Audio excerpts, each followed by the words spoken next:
welcome to Entomed. Cheers. Here we are again. Here we are again. To talk about books. Yeah. Yeah. Per usual. And I've been reading a lot the last 2 weeks, so You have a lot to I say. have a lot to say, but what have you been reading? Over the last few weeks or currently? Well, both. We haven't been here in a while. Yeah. That's funny.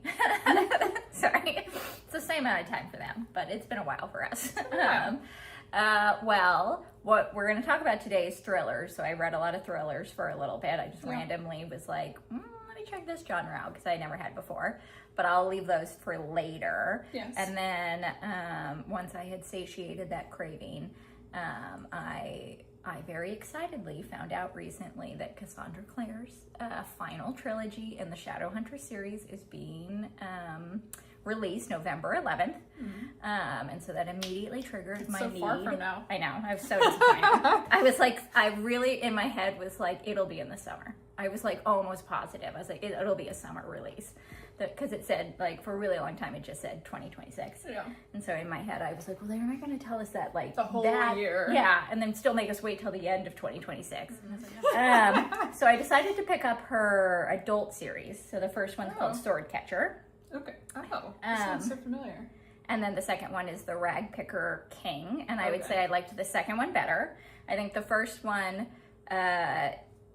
she's like building up the world. You're getting to know, and I liked all the characters and everything like that. There were times where I was kind of like, moving along. It just felt a little bit slow at the beginning for me, but then by the end, like halfway through the first bit, I was like, okay, I'm into it. And then I thought the second one was really, really good. Okay. So that scratched that itch, which then I was like, I need more because I've been hormonal. So I'm just like, I need something. Cassandra Clare is such a good hormonal itch. And I was like, and that series isn't completed either. And then I looked to see when that series would be completed, and that's not even getting completed until after this last trilogy. So I was like, well, that was a poor decision on my part. So I was like hunting. I tried a couple things. We went on a book date yesterday. We did, yes. We yeah. We oh, actually... Oh, you're going to talk about something before else. Before I get there, actually, I'll do a quick sidestep before I went into the thrillers and whatever, or actually during the thrillers and before the hormones. I started reading James Baldwin, Giovanni's Room, which is very, very good. This does actually scratch a little bit of the hormonal itch because it's a love story. And it's really beautifully written, and it's very sad because something's happened to Giovanni. I haven't finished it yet. I had meant to read it this weekend. I think I started it last weekend. It's short. And I had meant to finish it this weekend, but I just, like, yesterday woke up and I was not interested in reading, and I just wasn't, I didn't want to pick that book up and then not like it because I'd been loving it so much. You want to be in the right place. So then we went on a book date. Yeah, and I actually, as we went on a walk, and I was like, oh shoot, I should have brought Giovanni's Room. Oh, well, I forgot about it. And then I had been hearing about Daughter of the Forest by Juliet Marillier. I don't know if she's French or not. She's not. She's, I think, Australian. Marillier? Yeah, I don't know. Things we should look up before we record. Anyways, I had seen someone say that if you like them, you would like Wild Reverence. And I hadn't read her, but I like Wild Reverence. So I had her on my list for a while. So I thought I'd give it a go. And I was just telling Brenda that, like, yesterday when I started it, it's a retelling of I think it's called the Six Cranes retelling of a fairy tale. So I at first was like, because I don't really like fairy tales too much. Usually it's hit or miss for me, I should say. So I was a little bit like, I don't think I'm gonna like this. And then I read a little bit more last night, and then this morning I was reading and I was like hooked instantly. So I like that so far, and I'll let you know if I would recommend it by the time I'm done. Okay. We our book date, we went on a walk, we went to a bookstore, we each picked out a book, and then we went and sat at a wine bar like true women on a wild Friday night. It was Saturday. Oh, you're right. And it wasn't nighttime, it was in the middle of the day. It was a good Saturday. I don't know why you're poo-pooing it. I'm not poo-pooing it. I'm just acknowledging how we live. So that was her book. I picked out I didn't actually grab it from the other room, but I picked out a book by Andrew Caldecott called Rotherweird. I believe I'm saying that correctly. Based on the cover and the description. Yeah. And I'm only like 50 pages deep, but the premise is there's this town that is not allowed to record history since the time of Mary Queen of Scots. But it's written in modern day, and you start, and there's this very eclectic, wealthy man who is hiring an actress to play his wife and an orphan to play his son, and you're following him and like trying to figure out what's going on. And then this teacher who takes a position of modern history at a school in this town. I have no idea what's going on, but it's so fascinating. And then I've been reading lately a lot of short stories. I'm in a short story time of life. I'm really enjoying Kevin Wilson, who wrote Nothing to See Here, which is a great book. And then you read his newest one. I can't remember. Run for the Hills or Run something. for the Hills. Yeah. This is called Tunneling to the Center of the Earth, but I haven't read. I have a couple shorts left, but amazing short stories. His writing is so interesting. I really like his writing. I'd read that. So imaginative. When you're done. And then I also picked up another short story collection called R is for Rocket by Ray Bradbury. I also just love the old paperback covers. And yeah, I love Ray Bradbury. His writing is so interesting, and the first story is R is for Rocket, and you can just definitely tell, like, the main character is a young boy, like a 12-year-old, and you can definitely tell that he is writing to his own 12-year-old self. Oh, and like this is him who's fascinated by space and like his passion. That's cute. And then I'm just reading a little Nietzsche on the genealogy of morals. Just a little light reading. I'm working on a short story that's about Nietzsche, about ethics, and I wanted to do some research into ethics, so I found a couple books on ethics. And then I kind of took a break from this. I'm still reading I Am Not Sidney Poitier by Percival Everett, who we both love. But I started this like at the beginning of the month, and then I stopped and started reading all these other books, so I need to come back to it. But this is the story of a young man named Not Sidney Poitier. That's not his name. His name isn't. His name is okay. Not Sidney Poitier, which is like the whole premise of the book. Is people are like, you're being an asshole to me, and they're like, what's your name? He's like, Not Sidney Poitier, and they're like, yeah. Anyway, got it. And then I'm revisiting one of my favorite Russian authors' books that I haven't read in like 16 years, Dead Souls by Nikolai Gogol, and I'm thoroughly enjoying revisiting this wonderful satirical book about the buying of dead souls to increase one's position in life. I did forget one book. I am listening to The Empire of AI in the mornings as I get ready. I really want to. Yeah, I want to read that one as well. Mystical Magical Bowl of Book Prompts. You're gonna get it. I will get it for you. Am I doing it? Sure. Okay. Oh. Like that makes any difference. Yeah, I do the mixing. I'm frying it in here. Okay. Charlie, the prompt is book that taught you something new. Haven't we answered that? I don't remember, so may as well. Okay, we'll do it again. Book that taught you something new. Oh. I'm listening to, or no, I'm not listening to. Lies. I'm reading, I didn't mention this other book I'm reading, which is History Teaches Us to Resist.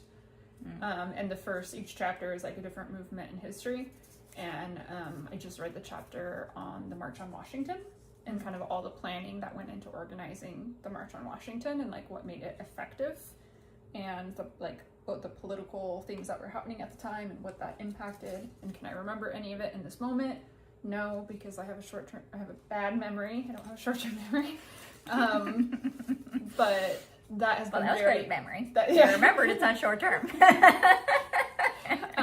But yeah, that's teaching me a lot new about, I've heard of the March on Washington, but I didn't know everything that went into planning it and what was happening around the time around desegregating the U.S. military. Yeah.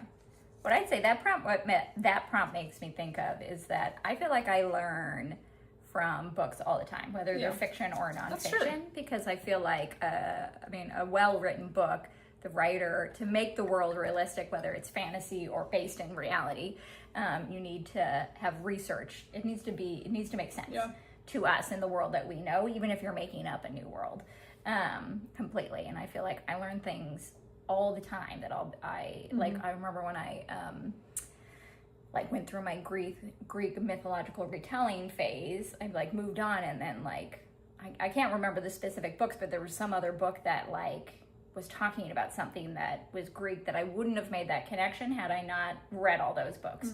It was like, because there was like random Greek gods that I had learned about that I never thought about that were like popping up, or like Greek not heroes. Tellings, but not heroes, but like Greek teachings that would come up, and it would be like, oh, I know what that is now. Oh. And it would be like in a totally different book in a totally different genre. So I feel like I learn all the time from books because it'll be like, I'll read one book, I'll be reading like this story here about 6 Crimson Cranes. I recognized it because I had read a YA book that was based on that same Was folktale. it 6 Crimson Cranes by Elizabeth Lim? Yes. I don't know what the folktale is actually called. I'm sure I'm saying it wrong. Something about cranes and 6 people. Earlier, or yesterday, you told me it was a story about geese. Geese, that's right. Yesterday when because I Googled it and I was like, what bird did I say it was? It wasn't a crane, but it was a geese. That makes Very sense. different birds. Anywho, I feel like geese are often in fairy tales, so that's why my brain went there. That's true. That's true. The golden goose. Anywho, I just feel like all the time I'll read something and then that same thing will pop up in another book, and then I'll be like, oh, I think that's based in our world, and then I'll research and find out, oh, it is based in our world, and that's why I keep seeing it. Yeah. So, there you go. I just learn all the time from books. Constantly. Yes. Okay, well, good on us for doing a book prompt. Yeah. So, shall we begin? Shall we introduce our topic? How about I'll start because I was the one who did it. That's her fault. I started with, well, first I just want to say, like, do you typically read thrillers? No, that's why I'm going to get into it. Okay. She, like, I was like randomly, I kept seeing on social media, We Were Liars, and either people would be like, by E. Lockhart. It's a very poo-pooing this book left and right, or they'd be like, I love it, it was so great. And I was like, I'm susceptible to something continually being put in front of my face. So I was like, I gotta figure out what's going on with this book, and I figured it'd be a quick read. And I don't usually read thrillers, so I was like, if it's bad, I think I've tried a couple times, and I often will be like, no, I can't read this. I'm just like not interested. And this one was like good enough. I finished it, you know what I mean? And it was like, I don't think it was perfect. Yeah, I did read that too. But it was enough to make me, I was like, I definitely need to know how this ends. You know what I mean? But I don't think it did a great job of like propelling the plot forward. There was a good amount of time where I was kind of like, we know that she doesn't have a memory. Yeah. We don't know what happened. Are we ever going to find out what happened? What's the premise of the book? Oh yeah, the premise of the book is she loses her memory one summer, and then she comes back, like I think she's a part of a rich family, or she's friends with a rich family. I can't quite remember, and she loses her memory one summer, and then she comes back the next summer, or the 2 summers after, or something like that, and she's like trying to figure out what happened, because no one will tell her. Something has happened. Something went wrong that summer, and because no one will tell her. So she thinks. And so you're kind of following her around. Yeah. Anyways, I thought it was good enough. I listened to it because E. Lockhart, that book is like a well-known YA in the YA writing world. And so I went to listen to it kind of by chance. We hadn't talked about this. It just happened that we both picked it up. But I gotta say, I wasn't really paying attention, which sometimes happens with audiobooks. And the narrative was not such that made me pay attention. Yeah, I didn't listen. I read it because it was the gist of like the rich kids at the lake house. And do something bad. Yeah, and I read it in a night. Like it was a very quick read. I think it took me 4 hours. So I won't speak to it, but I have heard very good things about it, and you enjoyed it as a good read. And so I was like, okay, well, I read it in 4 hours. You know what I mean? I sat down and I read it cover to cover. So I was like, maybe I could get into thrillers. Yeah. So then I did a little searching and I decided on The Family Remains by Lisa Jewell. And I would say that's kind of what made me be like, now I want to explore this genre, because I was pretty hooked in that one. I feel like her pacing was really good. I was super interested in this. This is like where I was like, I understand now why people get obsessed with thrillers. It's a little bit like the Pringles of the books. Like once you start, you like literally can't stop. You're like, I need to know how this ends. quote. Pringles. I could have used a different Wait, euphemism, sorry. but I didn't. Thrillers, the Pringles of books. Yeah. I love it. I really did like it, and I felt like she did a good job with character development. And like, you knew, like, she does a good job of, she has a couple different viewpoints in the book. And this book is about, like, you're following 3 different narratives. 2 are in, like, the present tense, and 1 is in the present tense, but he's talking about the past. Yeah. And it's about this family that grows up in this house, and basically, like, a cult comes in and takes over. And you're trying to figure out... that does sound... I should read that one. Yeah, what I would say is, like, I did really like it, and I liked it enough that I read, she had a follow-up book called The Family Upstairs. I'd say that she did a couple things in it that I was like, I wish that didn't happen. Or like, just like a tropey thing in a thriller that I wouldn't enjoy. But I would say, like, overall, I enjoyed it, and if I was going to pick up a thriller again and I just wanted something quick, I'd probably do a Lisa Jewell, because I know, at the very least, she does really good, like, she did a really good job of feeding you enough information throughout that keeps you going and keeps you enough hooked, but satisfies you as you, because you're learning about, you're getting more information, and you can start speculating yourself of, like, oh, what's going on here? I feel like the thing for thrillers, because, like, that hook, that keeping you along, for me, when I think of thriller, I think, oh, this is a book that's going to keep me on the edge of my seat the whole time. That's what it's going to be, like, super fast-paced. Yeah.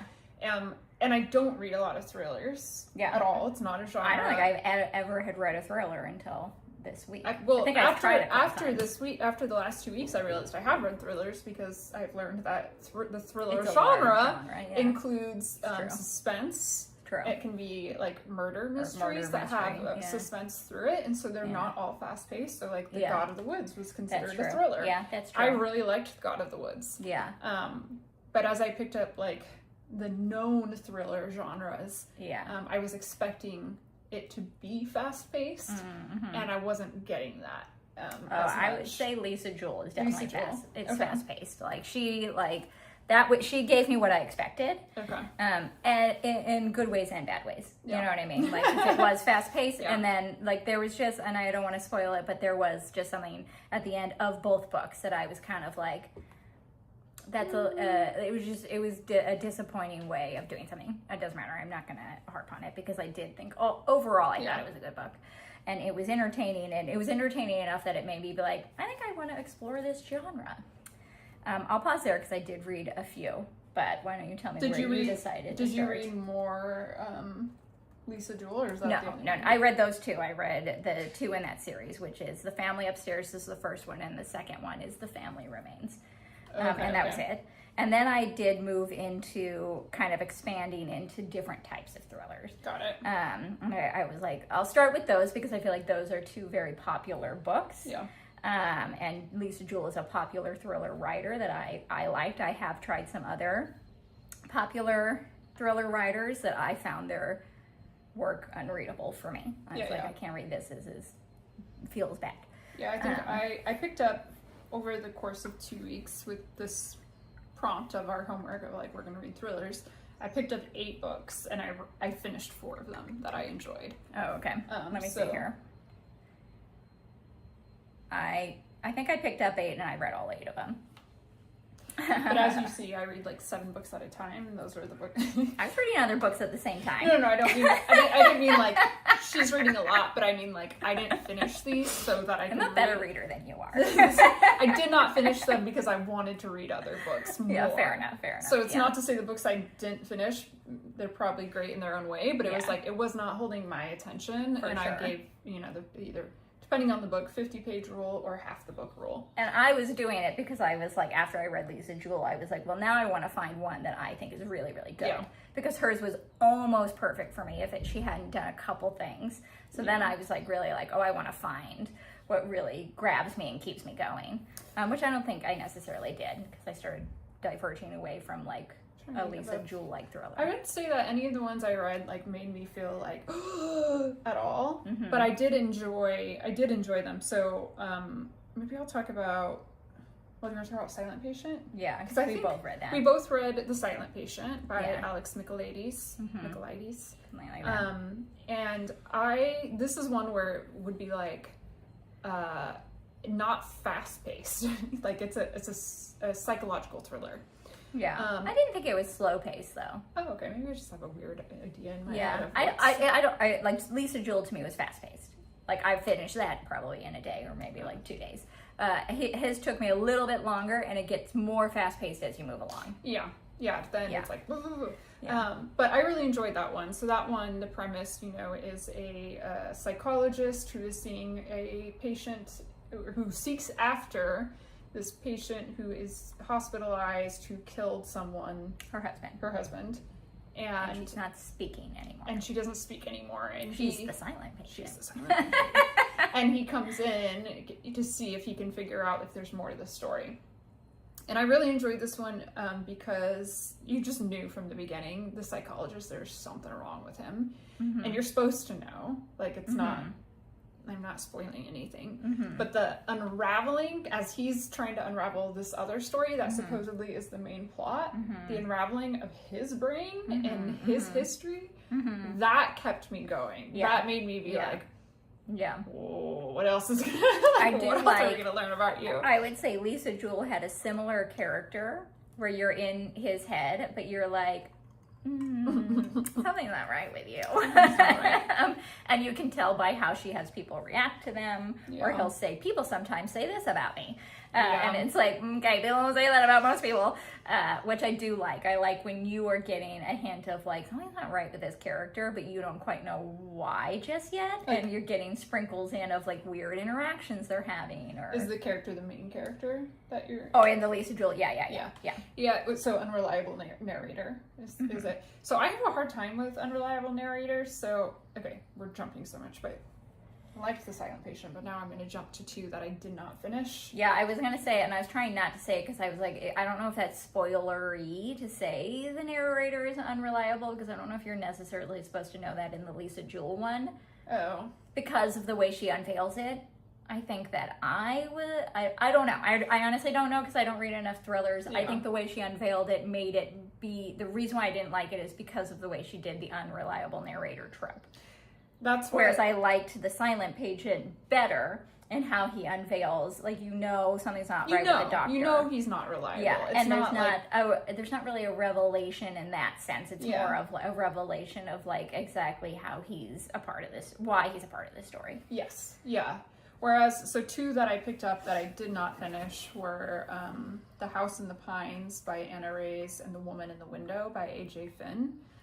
And both of these, they're like very successful books. I'm sure they're great books, but right away, it was the trope of the unreliable narrator. But in these ones, I felt like I wasn't supposed to know, and I was supposed to be thrown off. But it was just like the main character is that woman who's filling her glass up to the brim with wine and popping pills, and it's just like, if you don't know, then you're not paying attention. And it just was hard for me. It was like, I know where this is going. I've just seen it too many times for me to hang on.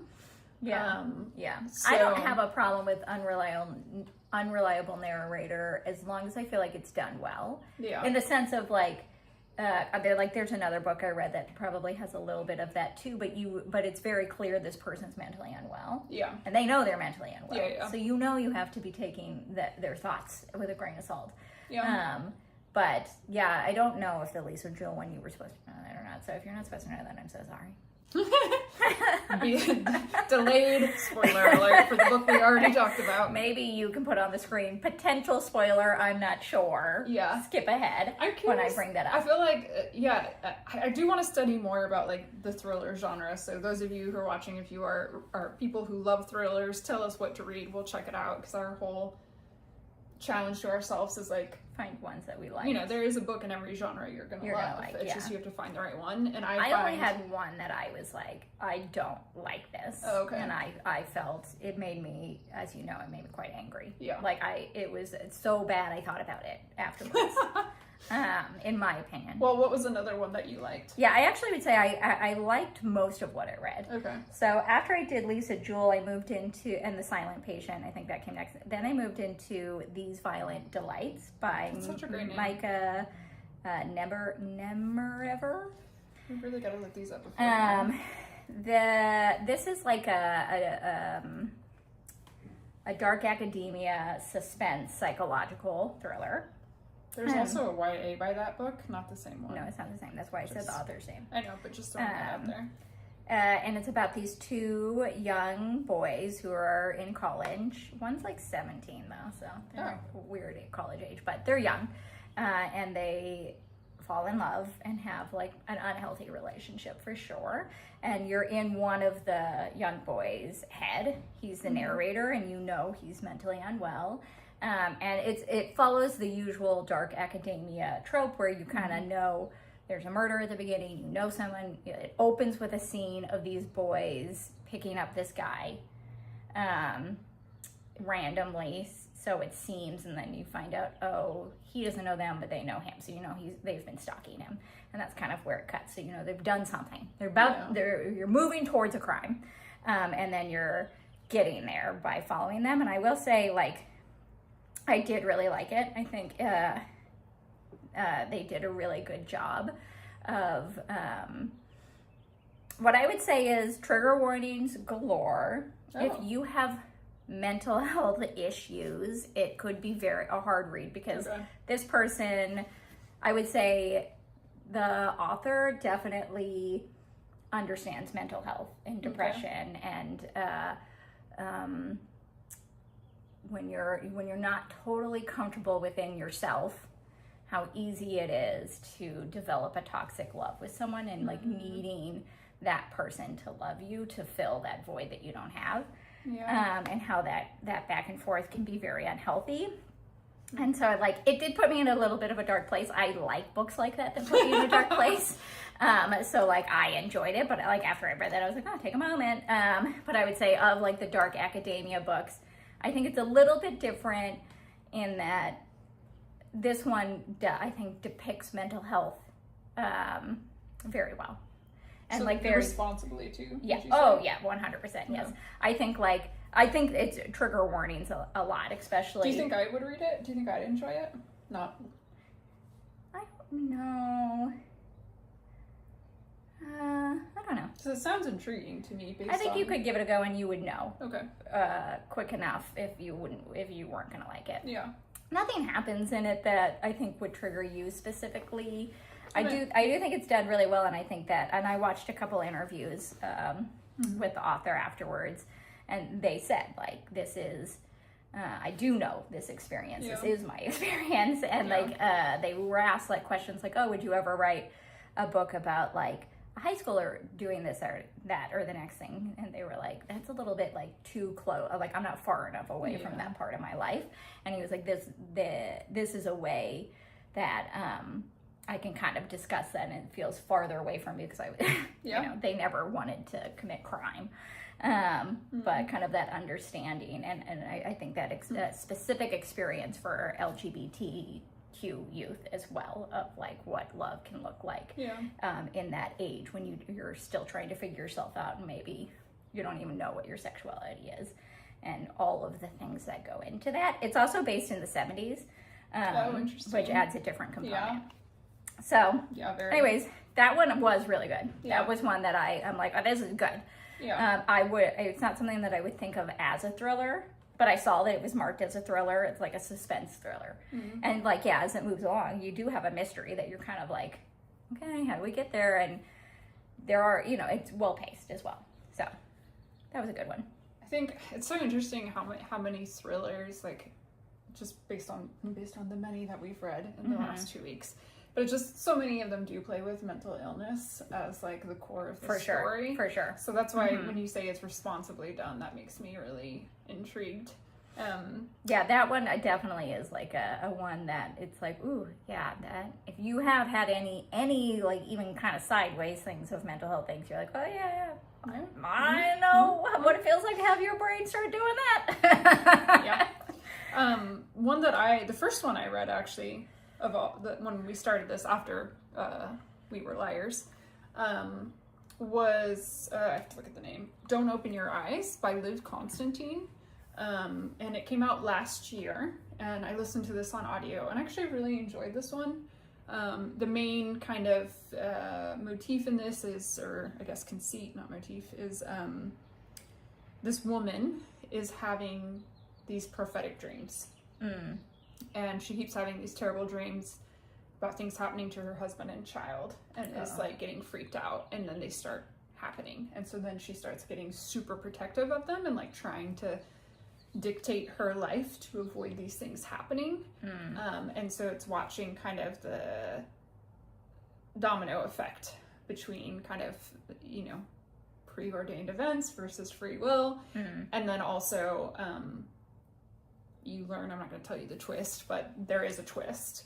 And there's a whole other layer that comes into the story of you're thinking it's all about her and these dreams and wondering what's going on. And that kept me, like, I wanted to know what was going to happen. And because she would have the dreams, you'd be like, how is that going to come into the story? And you want to see how the writer is going to, like, work that in. How was the twist? It was good. I think there was, I didn't know from the beginning. Okay. But I knew pretty quickly what it was going to be. Oh, okay. I will say the only thing I did not love, and I think this is most books, it's hard to wrap a book.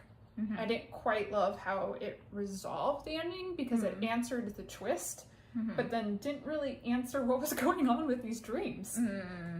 And you're left kind of going, wait, well, what about that whole other part of the that story? whole part of the story?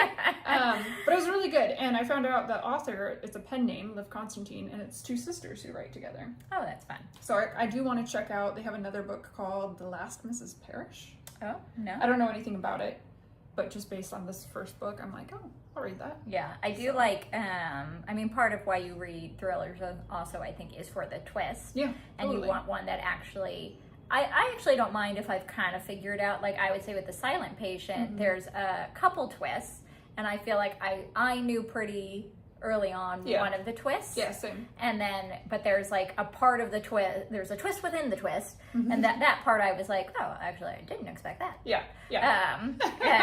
Agreed. So, but I also, even though I knew what the main twist was, Yeah. it didn't prevent me from wanting to keep reading. No, Whereas the not books at that all. I set down were ones that I was Yeah. like, I already know the twist and I have no other interest in the And, story. I think he's doing that purposely. Yeah. To give you kind of your spidey sense of like, wait a second, what's Yeah. going on here? And then there's a part before he even does the full reveal where it's kind of like, oh yeah, that's what's going on what's here. happening. And then he reveals it, and I feel like it's still satisfying because it's like, well, I picked up on it. Yeah. And then I think he did a good job of also adding another twist that like wasn't out of left field in the way of like, well, that doesn't even make sense. Yeah. It was something that was like, Oh. unexpected, but it still tracks. Yeah. With both of these characters. Like, speaking of twists, is it my turn or no? It can be. Because I did so Ruth Ware is a big name in thrillers, one of the big commercial names. Okay. And a friend of mine said, oh, like some of her books, but if you're somebody who's trying to find a thriller you really like, Turn of the Key. Okay. And I did enjoy this, and the twist caught me off guard. Oh, cool. I will say, I was not expecting, but it's a really fascinating book. The premise: this woman, early on, this young woman takes on a role as a nanny for this very bizarre job posting, and so you're like, right away, there's something weird about the girl that she's willing to take this kind of a job posting. And then there's definitely something wrong with the house. There's like surveillance everywhere in the house. It's a smart house. Everything is one of these. Yeah.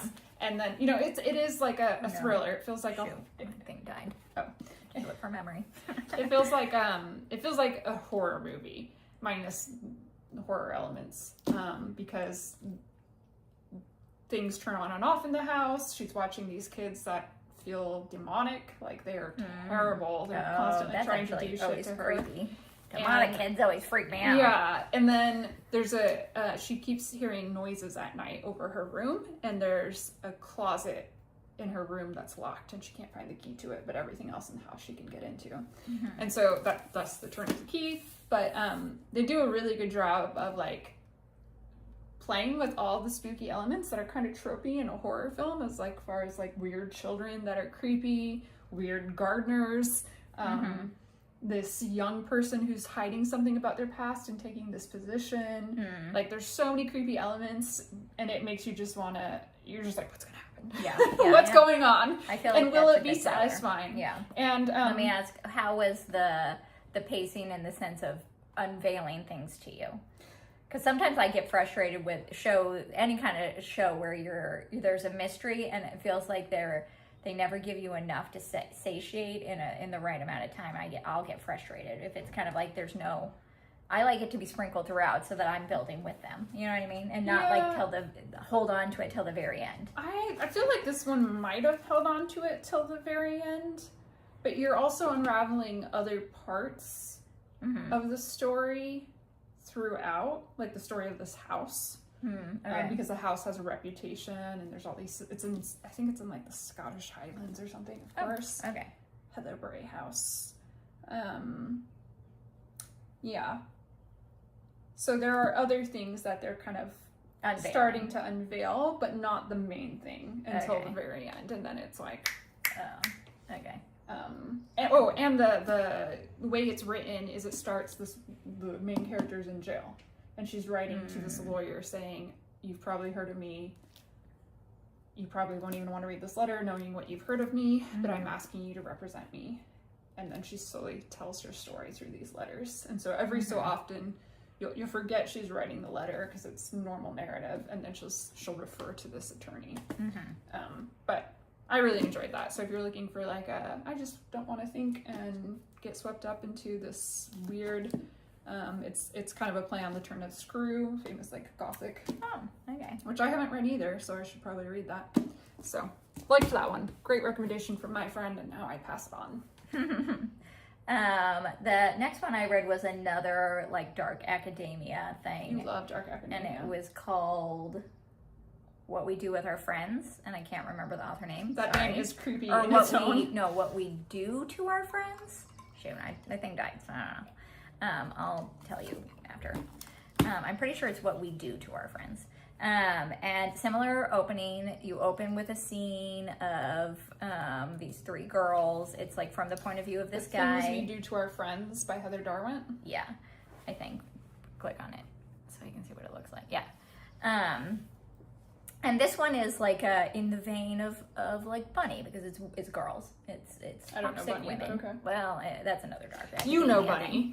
That's one also very popular. Okay. But not what I'm talking about here. I thought this one was good. I don't think it was as good as These Violent Delights or like We Were Villains. I think those are better versions of dark academia. But I actually did think it was good. I was interested. I wanted to see where it was going. You're following her protagonist, who you again know she's coming from. She has moved. It's also in Scotland actually.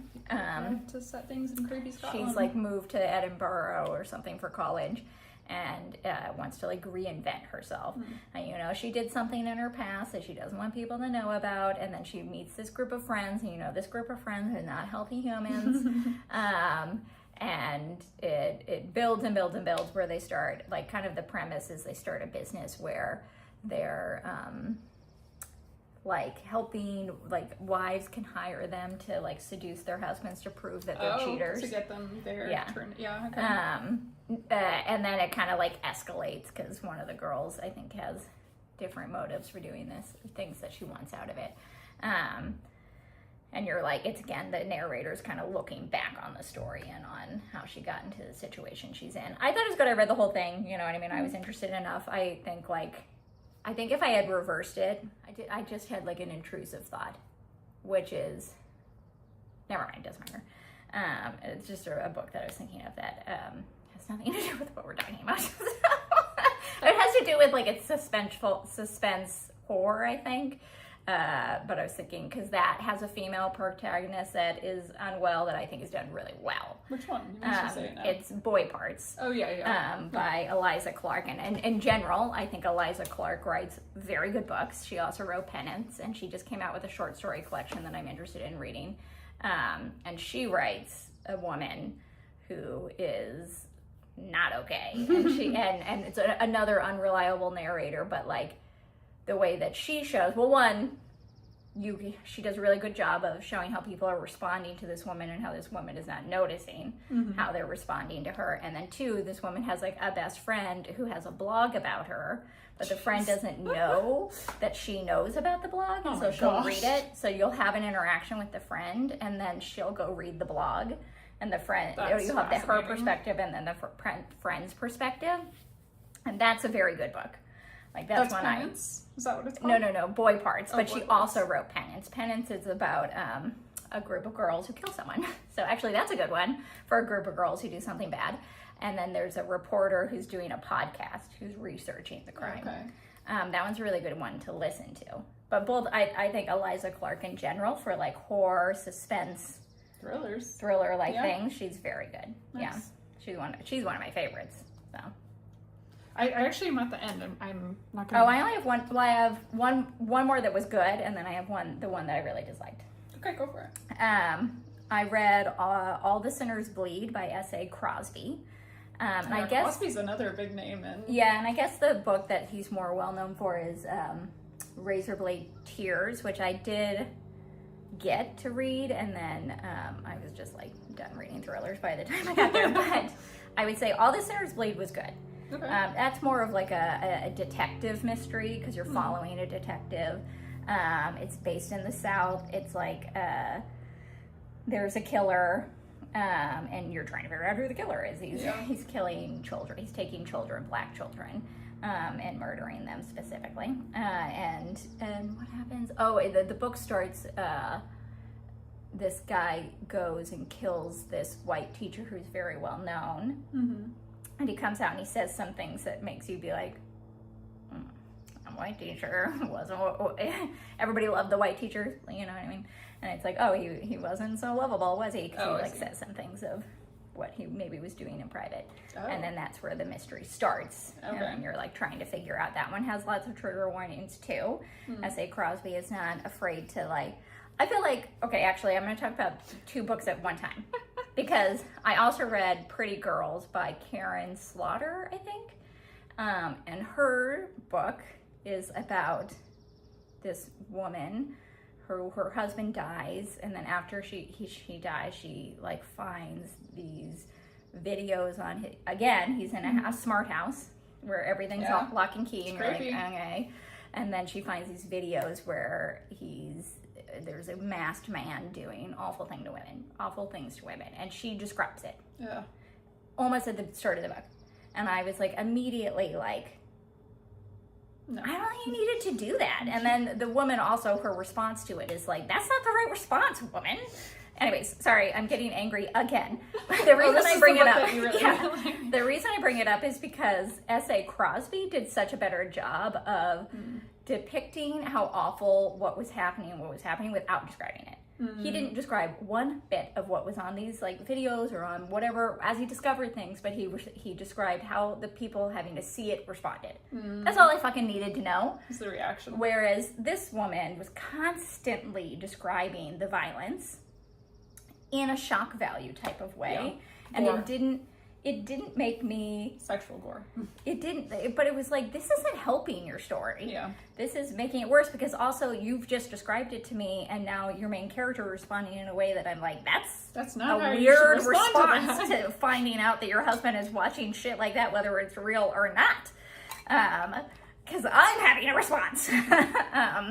Anyways, I did not like Pretty Girls. I felt like it was unnecessarily graphic, and I also felt like she like had a theory of mind problem, which happens all the time in shows, movies, where like the killer is like telling a character, I'm just doing XYZ, that's my part in this, but I don't harm people. But then at the same time, you know as the reader that he's the killer. And he'll like, but the killer's not supposed to know that this person knows.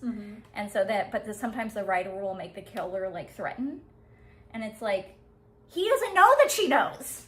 So if he's threatening, that goes against everything he just fucking said when he said he wasn't a killer. I'm sorry, I'm gonna get so upset again. That book really upset me because they're so bad. Did I finish it? Yes, I did. Something's wrong with me. Like I can't not finish a book when there's a mystery involved. And I was like, I need at least to know how it ended. But I did not like it. I would not recommend it. I'm sure she has other books that maybe are better. I don't know. And there are people out there that did like it. So if you did, I'm not trying to yuck your yum, but it did make me very angry in a lot of different ways. So rant over. Good books to read are All the Sinners Bleed was good by S.A. Crosby. Yeah. The Silent Patient. Yeah. The Turn of the Key. Turn of the Key. Turn of the Key. Don't Close Your Eyes. Don't Close Your Eyes. And then These Violent Delights are the ones I would recommend. Yeah. Did I miss any? And I mean, some that we didn't feature, but like I was realizing through this process, like what I thought of a thriller, the things that I don't think of that apply, like The God of the Woods. Yeah. Like If We Were Villains by Emma Rio. Yeah, technically it's is a thriller. Yeah, that's one I would recommend. Book. Or Boy Parts or Penance. Yeah. Those are really good. Yeah. And I would definitely recommend those. So that was thrillers for us. So if you have recommendations that you think we might enjoy, I definitely am more of like the psychological thriller. Don't give me an unreliable narrator. I just can't. I just can't do it unless it's really well done and I need to study this treatment of it. Yeah. But I would love more recommendations because it's a genre that we're dipping our toes in. Yeah. Sure. Yeah. Sure. Yeah. Yeah, and the ones that you just can't stop reading, I'm always into those as well. Yeah, but I would personally, the reason why I started this is I wanted to find one that was like the Lisa Jewell one, but without anything I didn't like. So I don't like, she did, in each of them she had things that I was like, I really didn't like that. You wanted the perfect novel. Exactly. I wanted it to be like from beginning to end, my Pringle, that I'm eating and eating and eating, and then at the end I'm satisfied. So if you have one of those, if you have the perfect Pringle, please send it my way. That is all we have for you today. Yeah. Thanks for listening to Entomed. Subscribe, like. We'll see you next time. Okay. Goodbye. Goodbye.